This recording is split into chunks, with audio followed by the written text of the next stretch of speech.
We still have about 8 to 10 families displaced tonight because of this fire. It broke out earlier this evening. This is not a field trip, it is a business trip. And while they were inside, thousands more people gathered outside the state capitol on the lawn this afternoon, underscoring the demand for change to gun laws. I actually spoke to some parents, some students, and a teachers union in St. Johns County. I want to start with the parents.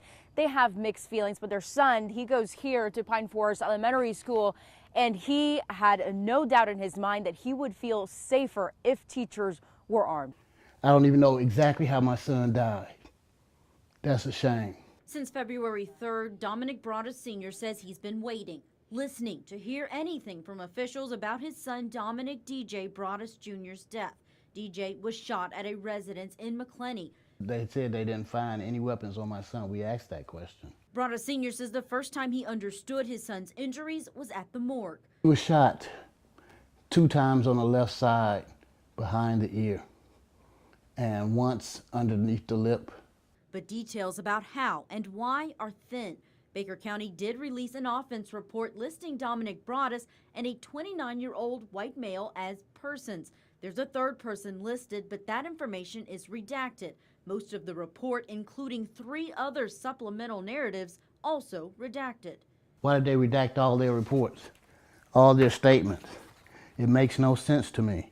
The police report says officers escorted the 29-year-old to the sheriff's office. Case pending. The 29-year-old male in the report is a son of a retired Baker County deputy. We're withholding his identity because he hasn't been named as a suspect. We tried calling a number listed for that 29-year-old male, but we didn't get a call back.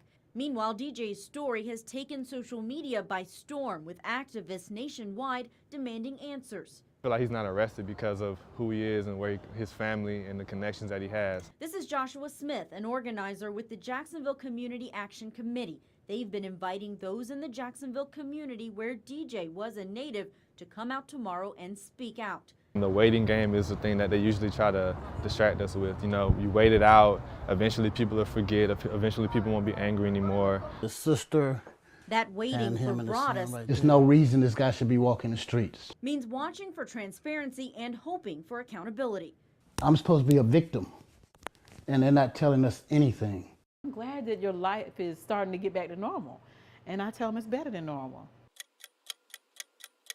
Marissa Alexander starts her day with a hot cup of lemon water, then heads to the gym. I got to work out. These days, the mother of 3 is doing things her way, moving forward from a marred past. She sat down with First Coast News just hours before the 1-year anniversary of her full release from incarceration. Alexander spent 3 years in prison and 2 years on house arrest for firing a warning shot at her estranged husband in 2010.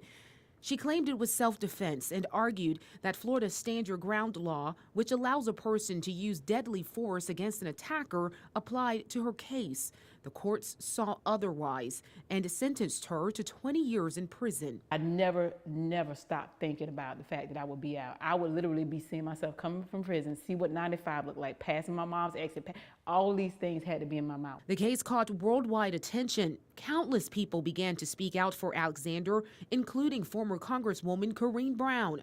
Brown is now heading to prison herself after being convicted of fraud. You guys are essentially switching places. And that's hard because regardless of what a choice a person makes, you still love them. I'm sure you've spoken to her about how to cope. Let me tell you something. She's more encouraging than you think. She's doing good. There was never a conversation about, let me tell you what you do.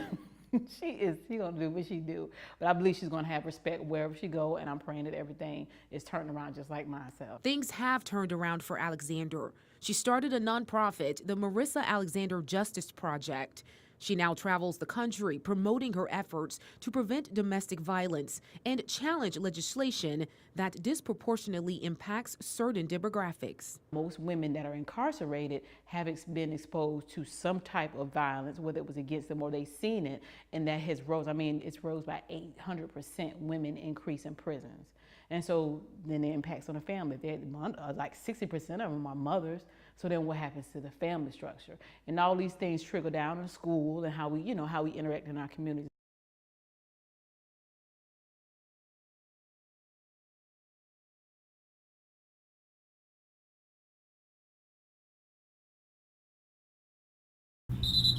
It takes heart, Come on, trust your feet, trust your feet. skill, Finish. Come on. discipline to win, Let's work. Come on. both in life and on the gridiron. I started playing when I was like 10 years old, and since then it became my passion. Now 13 years old, Jaheim Singletary says playing sports, Baseball, football, soccer, basketball. is his way out. Just I'm trying to make it for my mom, my grandma.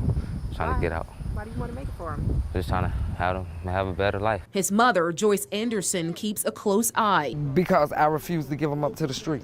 The single mother of 3 lives in Paxson. Jaheim is her youngest. Because I don't stay in the best neighborhood. Anderson says she knows the bad influences that await her son, so she keeps him around positive role models like these coaches.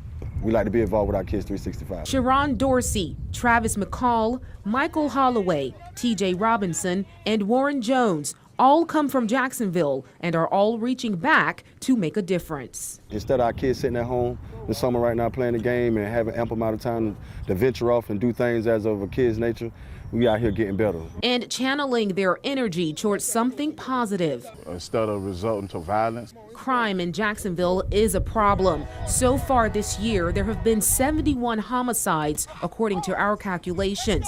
Most of the victims are black men. Got pretty bad. Try to change a lot of stuff that's going on in the city. That's why the coaches say they have to do something to put an end to the violence. They are hosting a free football camp to encourage the youth to reach for their dreams and not a gun. Their influence on Jaheim is evident. All you gotta do is block them out. Whatever you want to do in life, do it. Keep forward. People that ain't on the same type of time you on, don't be with them. Let's go. Don't walk. Don't walk.